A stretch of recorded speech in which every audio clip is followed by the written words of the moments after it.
அஸ்ஸலாமு அலைக்கும் வரஹ்மத்துல்லாஹி வபரகாத்துஹு. ஹாய் கைஸ், எல்லாரும் எப்படி இருக்கீங்க? நான் உங்க Suhail. Welcome back to our Nafisa education centre 5th annual day program.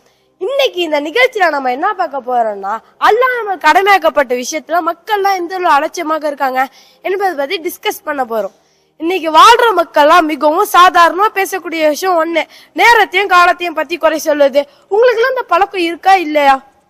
எப்படிங்க இல்லாம இருக்கும்? ஏதாவது ஒரு நல்லது நடந்துச்சுன்னா என்னாலதான் நல்லது நடந்துச்சு அப்படின்னு சொல்ல வேண்டியது. ஏதாவது ஒரு கெட்டது நடந்துச்சுன்னா எல்லாம் என் நேரத்தினாலதான் என்ன இப்படி வச்சு செய்யுது அப்படின்னு நேரத்தை திட்ட வேண்டியது. இதெல்லாம் மக்கள் ரொம்ப சாதாரணமா பேசிட்டு இருக்காங்க. இதெல்லாம் மக்கள்கிட்ட மிகவும் சாதாரணமான விஷயமா தாங்க இருக்கு. ஆனா இத பத்தி அல்லாஹ் என்ன சொல்றான் தெரியுமா? கால நேரத்தை ஏசாதீர்கள். யார் கால நேரத்தை ஏசுவாரோ அவர் என்ன ஏசியதற்கு சமம்னு அல்லாஹ் சொல்றான். ஏன்னா காலத்தையும் நேரத்தையும் நான் தான் இயக்குறேன்னு அல்லாஹ் சொல்றான். பாத்தீங்களா, நம்ம தெரியாம பேசக்கூடிய பேச்சு நமக்கு எவ்வளவு பெரிய பாவத்தை சம்பாதிச்சு கொடுக்குதுன்னு அல்லாஹ் தான் நம்மளை பாதுகாக்கணும். சரியா சொன்னீங்க. போங்க, இப்ப நம்ம ரிலேஷன் வீட்டுக்குலாம் போயிட்டு வரோம். சில வீட்டுக்கு போனா கவனிப்பு பலமா இருக்கும், சில வீட்டுக்கு போனா மூஞ்சி சுழிச்சுக்கிற மாதிரி இருக்கும். இதே மாதிரி அனுபவம் யாருக்காச்சும் இருக்கா? விருந்தாளி உபசரிக்கிறத பத்தி நீங்க என்ன நினைக்கிறீங்க? நானா எங்க பெரியப்பா வீட்டுக்கு போனா என்ன வச்சு செஞ்சிருவாங்க. அப்படி என்னங்க உங்களை வச்சு செய்வாங்க? நடக்கிறது, ஓடுறது, பறக்கிறது எல்லாம் தட்டையில தாங்க இருக்கும். என்ன வச்சு பலமா கவனிச்சிருவாங்க. நீங்க என்னமோ இப்படி சொல்றீங்க, ஆனா இன்னைக்கு ரியாலிட்டி என்னன்னா, விருந்துக்கு அழைப்பாங்க, ஸ்டேட்டஸ் பார்த்து தான் உபசரிப்பாங்க. இதே பதவியில உயர்ந்தவங்களா இருந்தா வாங்க வாங்க உட்காருங்க, ஜூஸ் குடிக்கிறீங்களான்னு இருக்கும் பலமா உபசரிப்பு. இதே நார்மல் பர்சனா இருந்தா வாங்க உட்காருங்க, இவ்வளவுதான் உபசரிப்பு. அதுல என்னோட கருத்து என்னன்னா, விருந்தாளியை உபசரிப்பது ஒரு முக்கிய விஷயமா இருக்கு. யார் தமது வீட்டுல நல்ல முறையில் ஒளி செய்து பள்ளிவாசலுக்கு வராங்களோ அவங்க அல்லாஹ்வின் விருந்தாளி ஆவார். அவங்களை அல்லாஹ் உபசரிக்கின்றான்.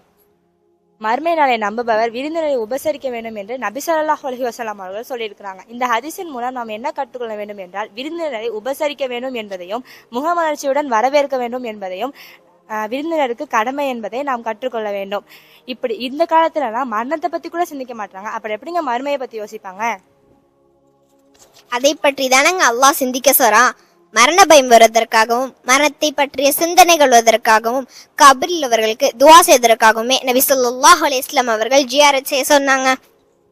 ஆமாங்க, நீங்க சொல்ற சரிதான். ஆனா நம்மள சிலர் அவங்களுக்காக துவா செய்ய சொன்னா நம்ம அவங்கள்ட்டே போய் அதை கொடுங்க இது கொடுங்கன்னு அவங்கள்ட்ட போய் துவா செய்யறோம். அல்லாஹுக்கு இணை வைக்கின்றோம். அல்லாஹ் நம்ம அனைவரையும் பாதுகாக்க வேண்டும். இது அங்க எடுத்து சொல்ல போனா அங்க உறவே இல்லாம போயிடுது. உறவு சொன்னதுக்கு அப்புறம் தான் எனக்கு ஞாபகமே வருது. நமக்கு கடமையாக்கப்பட்ட விஷயத்துல உறவை பேடி வாழ்வது ரொம்ப அம்சமான விஷயம். அல்லாஹ் உறவிட்டு ஒரு வாக்குறுதி கொடுக்கிறான். உறவே, உன்னிடம் யார் சேர்ந்து வாழ்கிறாரோ அவரிடம் நானும் சேர்ந்து விடுவேன், உன்னிடம் யார் துண்டித்து வாழ்கிறாரோ அவரிடம் நானும் துண்டித்து விடுவேன் அல்லாஹ் சொல்றான். என்னங்க நீங்க இப்படி சொல்றீங்க? நீங்க சொல்றத பார்த்தா பயமால இருக்கு. நாங்க வாழ்ற வாழ்க்கையெல்லாம் முக்காவாசி சண்டையில தாங்க ஓடுது. நீங்க சொல்றதும் உண்மைதாங்க. இப்ப உள்ள ஒரு கான்டாக்ட்ல தாங்க இருக்கு, கனெக்டிங்லே இல்லையே. ஆமாங்க, நமக்கு தேவைன்னா வச்சுக்கிறோம், நம்ம தேவை முடிஞ்சுட்டா நீ யாரோ நான் யாரோன்னு போயிடுறோம். நீ கொடுத்தா நல்லவன், நீ கொடுக்கலன்னா கெட்டவன். இப்ப உள்ள உறவு அப்படிதானங்க இருக்கு. ஃபேக்ட் நீங்க சொல்ற ரொம்ப கரெக்டான விஷயம். நமக்கு சொந்த பந்தங்களை விடுங்க, நமக்கு எல்லாம் நல்லது கெட்டதைய பார்த்து பார்த்து செய்யற தாய் தந்தை உறவு எப்படி இருக்கு கேட்பாங்க. அது உங்களுக்கு கதை மூலம் புரிய வைக்கலான்னு இருக்கேன். ஒரு தந்தை சொல்றாரு, மகன் வெளியே போயிட்டு வீட்டுக்கு வரான். நீ எங்கடா போயிட்டு வந்தான்னு நான் கேட்கிறேன். அதுக்கு பதில் சொல்றான், சரியா காதுல உழுவல. 2வது முறை கேட்டப்ப சலிச்சுக்கிட்டு பதில் சொல்றான். அந்த தந்தைக்கு மனசு கஷ்டமாயிடுது. கொஞ்ச நாட்கள் போது அந்த தந்தை மரணிச்சிடுறாரு. அந்த தந்தையோட டைரி எடுத்து மகன் படிச்சு பாக்குறான். அதுல என்ன எழுதிருக்குன்னா, சிறு வயசுல ஒரு பறவை பத்தி இது என்னன்னு கேட்பான். நான் காகோன்னு சொல்லுவேன். 100 தரையும் கேட்பான், நான் 100 தரையும் பதில் சொல்லுவேன். அன்னைக்கு அவன் 2வது தடவை கேட்டப்ப சலிச்சுக்கிட்டு பதில் சொல்லிட்டான். எனக்கு மனசு கஷ்டமாயிட்டு. இப்ப மரணிச்ச தந்தைகிட்ட போய் மன்னிப்பு கேட்க முடியுமா? இது வாட்ஸ்அப்ல வந்த செய்தியா இருந்தாலும் நம்மளை சிந்திக்க வைக்குது. மனிதர்கள் அதிகமாக பேசிக்கிறாங்களோ இல்லையோ, போனு கூட அதிகமாக மனிதர்கள் பேசிக்கிறாங்க. நீங்க சொல்றதும் சரிதாங்க. முஹம்மது நபி ஸல்லல்லாஹு அலைஹி வஸல்லம் அவர்கள் சொல்றாங்க, எவர் சொர்க்கம் நிலைய ஆசைப்படுறாரோ அவர் நன்மை மட்டும் செய்தால் போதாது, உறவையும் பேணி வாழணும். நானும் ஒரு கேள்வி கேட்கவா? அதுக்கு தானே கூப்பிட்டுருக்கோம், கொஞ்சம் மக்களும் தெரிஞ்சுப்பாங்க. சொல்லுங்க. அல்லாஹ் நம்மளை எதற்காக படைச்சு இந்த உலகிற்கு அனுப்பினான் உங்க யாருக்காச்சும் தெரியுமா? தெரியுமே, அல்லாஹ் தான் குர்ஆன்லே சொல்லியிருக்கானே. அத்தியாயம் 52 வசனம் 55. பிஸ்மில்லாஹிர் ரஹ்மானிர் ரஹீம் வமா ஹலக்துல் ஜின்ன வல் இன்ஸ இல்லா லியஅபுதூன். மனிதர்களையும் ஜின்களையும் என்னை வணங்குவதற்காக அன்று வேறெதற்காகவும் படைக்கவில்லை என்று அல்லாஹ் கூறுகிறான். நீங்க என்ன சொல்றீங்க? மனிதனை அல்லாஹ் தன்னை வணங்குவதற்காக படைத்திருக்கான்னு சொல்றீங்களா? ஆமாங்க, அதுல என்னங்க உங்களுக்கு சந்தேகம் வந்துச்சு? எப்படிங்க சந்தேகம் வராம இருக்கும்? நமக்கு கடமையாக்கப்பட்ட 5 வக்து தொழுகையில முதல் வக்து தொழுகை ஃபஜரையே நம்ம மக்கள் சரியாக தொழுவதில்லை. ஆமாங்க, நீங்க சொல்வது உண்மைதான். ஒரு காலத்துல மனுஷங்க அதிகமா இருந்தாங்க, ஆனா தொழுவதற்கு நிறைய பள்ளிவாசல் இல்ல. இப்ப அல்ஹம்துலில்லாஹ் தொழுவதற்கு நிறைய பள்ளிவாசல் இருக்கு. ஆனா மக்கள் யாரும் ஈமானோடு பள்ளியின் பக்கம் வருவதே இல்லையே. இப்படி படுக்கையிலேருந்து எழுந்து படைத்தவனை வணங்க அழைப்புப்பட்டால் நாம எப்படிங்க கபரிலிருந்து சுவனத்திற்கு செல்ல முடியும்? இந்த இடத்துல இதை பத்தி கண்டிப்பாக சொல்லிதாங்க ஆகணும். மறுமையில ஒரு மனிதனுடைய முதல் விசாரணையாக அவனுடைய தொழுகை தான் இருக்கும் என்று நபி ஸல்லல்லாஹு அலைஹி வஸல்லம் அவர்கள் சொல்லியிருக்கிறாங்க. ஒரு மனிதனுடைய தொழுகை சரியாக இருந்தால் அவர்கள் எந்த நல்ல அமல்கள் செய்தாலும் சரியாக இருக்கும். அவர்களுடைய தொழுகை சரியில்லை என்றால் அவர்கள் எந்த நல்ல அமல்கள் செய்தாலும் அது தீங்கில் தான் போய் முடியும். இப்படி இருக்க மக்களை கூட பாருங்களாங்க, ரம்லான் மாதத்தை மட்டும் பள்ளிவாசலுக்குள்ள நுழையிறதுக்கு கூட இடம் இருக்காது, அந்த அளவுக்கு கூட்டம் நிறைஞ்சிருக்கும். ஆனா ரம்லான் மாதம் முடிஞ்சதுக்கு அப்புறமா முதல் வரிசையில கூட தொழுவதற்கு இடம் இருக்காது, ஆள் இருக்காது.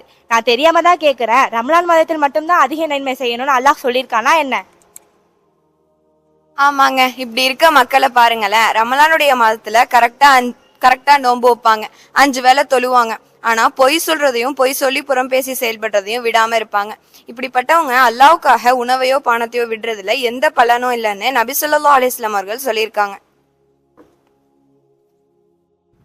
இன்னைக்குள்ள காலத்துல எத்தனை பேருங்க இப்படி வாழ்றாங்க? நோன்பு வைக்கிறாங்க, நோன்பு திறக்கிற நேரம் வந்துட்டா யூடியூப்ல போய் இஃப்தார் ஸ்நாக்ஸ்னு சர்ச் பண்ணி வேண்டதெல்லாம் செஞ்சு வச்சுட்டு நம்மளுக்கு வேண்டப்பட்டவங்களுக்கு போன் அடிச்சு பேசி முடிக்கிறதுக்குள்ளே பாங்க சொல்லிடுறாங்க. அல்லாஹ் இப்படித்தான் நோன்பு திறக்க சொல்லியிருக்கானா என்ன? அப்படியெல்லாம் ஒண்ணு அல்லாஹ் சொல்லலைங்க. அல்லாஹ் என்ன சொல்லியிருக்கானா, நோன்பு எனக்குரியது, அதற்கான கூலிய நானே கொடுக்கறேன்னு அல்லாஹ் சொல்றான். இன்னும் அல்லாஹ் வலியுறுத்தி கூறக்கூடிய விஷயத்துல நோன்பு வைக்கும் போதும் சரி திறக்கும் போதும் சரி அதிகமா துஆ செய்யணும். இன்ஷா அல்லாஹ். பேசிக்கிட்டே நோன்புக்கே வந்தாச்சா? சரி, தொழுகை நோன்பு உறவை பத்தி பார்த்தாச்சு. நம்மளுக்கு 4வது கடமையான ஜக்காத்தை பத்தி கொஞ்சமாச்சு பேசுவோமே. அல்லாஹ் நமக்கு 4வது கடமையாக்கப்பட்டதுதான் ஜக்காத்து. அதை முறைப்படி கொடுங்க என்று சொல்றான். இதன் மூலம் அவர்களை பரிசுத்தமாக்கி தூய்மைப்படுத்திட அவரோட செல்வத்திலிருந்து ஜக்காத் என்னும் தர்மத்தை கொடுப்பீராக என்றும் அல்லாஹ் சொல்றான். இந்த ஜக்காத் என்பது நம்மளோட பாவத்தை கழிக்கக்கூடியதாகவே இருக்கிறது. இப்படி கடமையாக்கப்பட்ட ஜக்காத்தை நம்ம என்ன பண்றோம்? ஊர்ல உள்ளவங்க பார்ப்பதற்காகவும் பெருமைக்காகவும் அனைவருக்கும் தெரியறபடியும் கொடுத்துக்கிட்டு இருக்கோம். இதெல்லாம் ஜக்காத்துன்னு சொல்ல முடியுமா? சொல்லுங்க. அப்பெல்லாம் ஒன்றும் சொல்ல முடியாதுங்க. அல்லாஹ் நம்மளோட பாவத்தை கழிக்கதாங்க ஜக்காத் கொடுக்க சொல்றான். நம்ம ஆனா என்ன பண்றோம்? இதுல ஆச்சரியப்பட விஷயம் என்னன்னா, ஜக்காத் வாங்க வந்தவர்களை 1/2 மணி நேரம் காக்க வச்சு அதற்கு பிறகு காசு கொடுக்கறது, அப்படி இல்லைன்னா வேலை வாங்கிட்டு காசு கொடுக்குறது, இதெல்லாம் ஜக்காத்துன்னு சொல்லவே முடியாது. இதுல ஆச்சரியப்படுவதுக்கு நம்மளுக்கு என்ன இருக்கு? நம்ம மக்கள்லாம் தொழுகையே போறது இல்ல, இதெல்லாம் உங்களுக்கு ஜுஜிபி மேட்ரு.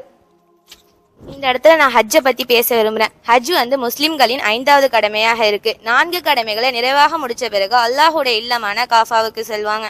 உடல் வளமும் பொருள் வளமும் இருக்கவங்க காஃபாவுக்கு ஹஜ்ஜுக்கு கடமையாக்கப்பட்டிருக்காங்க. நீங்க எப்படி சொல்றீங்க? ஆனா மக்களோ பொருள் வளர்ந்தா வீடு வாங்கணும், ஃபேமிலியோட வெளிநாடு போகணும், அதுலயே முழு கவனத்தோட இருக்காங்க. அவங்களுடைய இளமையை கழிச்சிருவாங்க, ஹஜ்ஜையும் மறந்துடுவாங்க.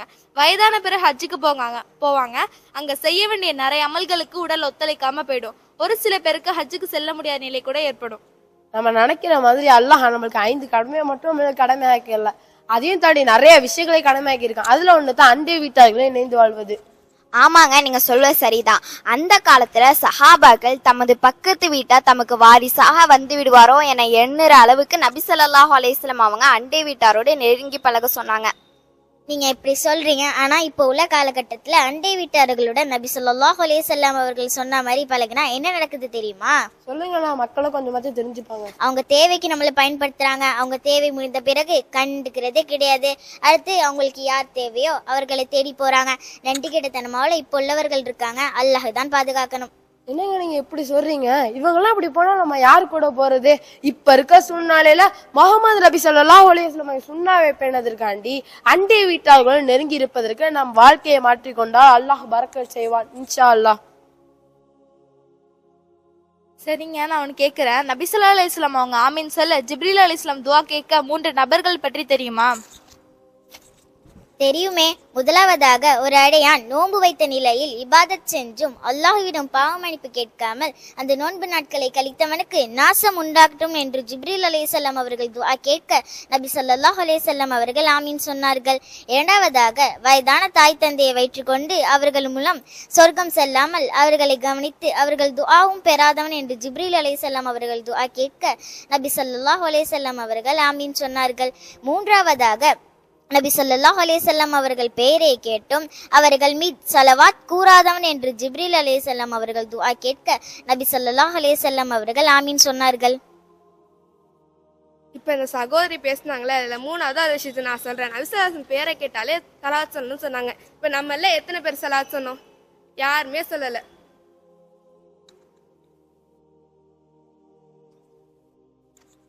யாருங்க இப்பெல்லாம் செலவாத் சொல்றாங்க? பயான் நடந்துட்டு இருக்குன்னா அதுல பாதி பயானை மட்டும் தான் சின்சியரா கேட்பாங்க. மீதி பயானை கேட்காம சம்சா கொடுத்தாங்களா, டீ கொடுத்தாங்களா, உன் வீட்டுல என்ன செய்தி அப்படின்னு பேச ஆரம்பிச்சிருவாங்க. மீதி பயானையும் கேட்க மாட்டாங்க. நபி ஸல்லல்லாஹு அலைஹி வஸல்லம் உங்களுக்கு செலவாத்தும் சொல்ல மாட்டாங்க. இங்க நான் ஒரு ஹதீஸ் பதிவு செய்ய விரும்புகிறேன். நபி ஸல்லல்லாஹு அலைஹி வஸல்லம் அவங்க சொல்றாங்க, எனக்கு மிகவும் நெருக்கமானவங்க என் மீது அதிகமாக சலாட் சொல்லுவாங்க. அப்போ இன்ஷா அல்லாஹ் நம்ம நபி ஸல்லல்லாஹு அலைஹி வஸல்லம் அவங்கள் பேரை கேட்டா அதிகமாக சலாட் சொல்லக்கூடியவர்களாக இருக்க வேண்டும். அல்ஹம்துலில்லாஹ். இந்த நிகழ்ச்சியில நம்ம சிறப்பாக நிறைய மார்க்க விஷயத்தை தெரிஞ்சுக்கிட்டோம். இங்க வந்து சிறப்பாக பேசி நமக்கு எல்லா நல்லது கெட்டதையும் நமக்கு நிறைய மார்க்க விஷயத்தை எடுத்துரையாடின சகோதரிகளுக்கு எமது நஃபிசா கல்வி மையம் மூலம் வாழ்த்து தெரிவிக்கிறேன். இங்க நிறைய மார்க்க விஷயத்த தெரிஞ்சுக்கிட்டோம். அதை இனிமே ஃபாலோ பண்ணக்கூடிய மக்களாக இருக்கணும் இன்ஷா அல்லாஹ் என்று கூறியவாறு இந்த நிகழ்ச்சியை நிறைவு செய்கிறேன். அஸ்ஸலாமு அலைக்கும் வரஹ்மத்துல்லாஹி வபரகாத்துஹு.